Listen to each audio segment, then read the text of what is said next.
Dilution sheep driving এটা একটু বলবেন। আর একটা কোশ্চেন ছিল, রোগ শক্তির থেকে বা রোগ উৎপাদক শক্তির থেকে ওষুধের শক্তি বেশি হতে হবে, এটা একটা দেখলাম, এটা একটু নিয়ে বলবেন।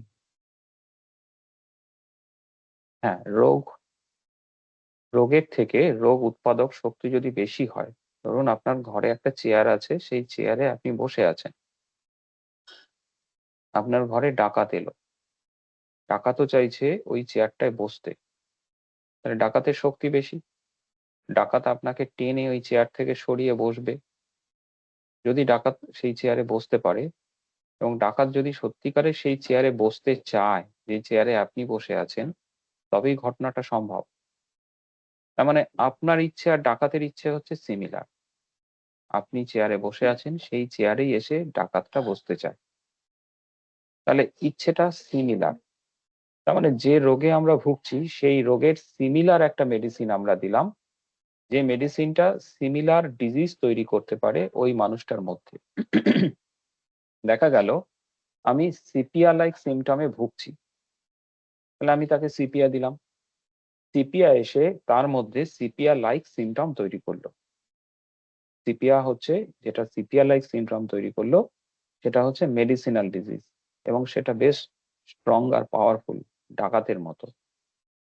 তাহলে সে এসে কি করবে, আপনার, আপনি ন্যাচারাল ডিজিজ আপনাকে সরিয়ে দিয়ে সেই চেয়ারটা হচ্ছে আমাদের শরীর, চেয়ারটা অকুপাই করলো।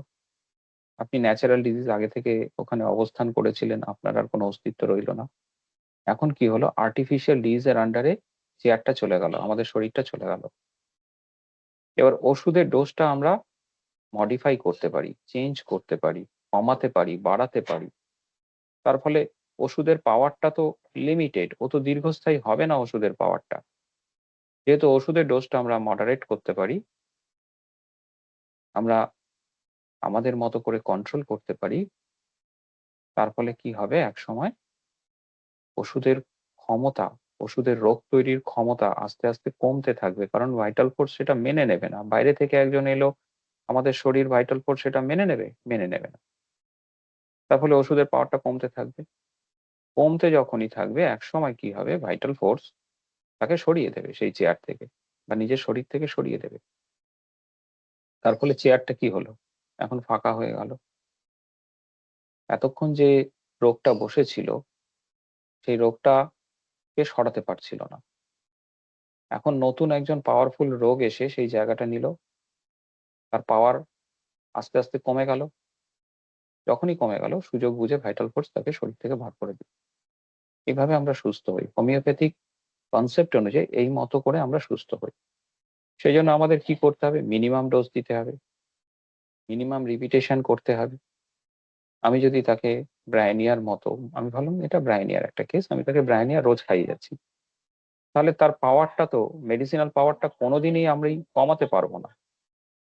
মেডিসিনাল পাওয়ারটা যখন কমবে না, আলটিমেটলি কি হবে, আমার শরীর থেকে মেডিসিনাল ডিজিজটা যাবে না, মেডিসিনাল ডিজিজটা আমার শরীরে ক্রমশ জাঁকিয়ে বসবে, সে তার সিমটম দিতে থাকবে, প্যানিয়া লাইক মেন্টাল স্টেট, তার কনস্টিপেশন ইত্যাদি দিতে থাকবে।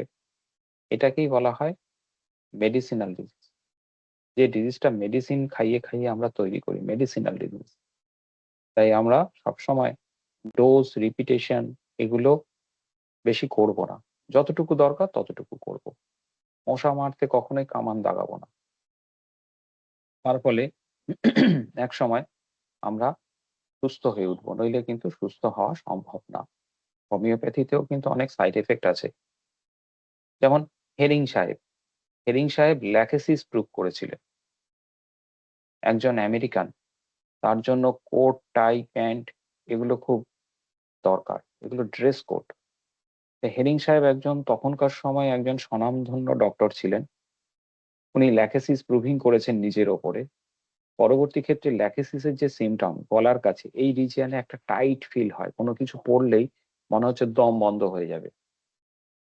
ল্যাকেসিস প্রুভিং এর পরে হেরিং সাহেব সারা জীবনে আর টাই পড়তে পারেননি। এটা কিন্তু পার্মানেন্ট এফেক্ট তার মধ্যে তৈরি হয়েছিল। প্রুভিং করা মানে একাধিক ডোজ তাকে খেতে হয়েছিল। তাই যারা বলেন হোমিওপ্যাথিতে সাইড এফেক্ট নেই, কথাটা কিন্তু একদমই ঠিক না। হোমিওপ্যাথিতে যথেষ্ট সাইড এফেক্ট আছে, যদি উল্টো পাল্টা ভাবে দীর্ঘস্থায়ী ওষুধ খাওয়ানো যায়, তবে অবশ্যই আমরা পেশেন্টের মধ্যে সেই সাইড এফেক্টটা দেখতে পাবো। তাই প্রেসক্রিপশন কিন্তু একটু সতর্কতার সাথে করতে হবে।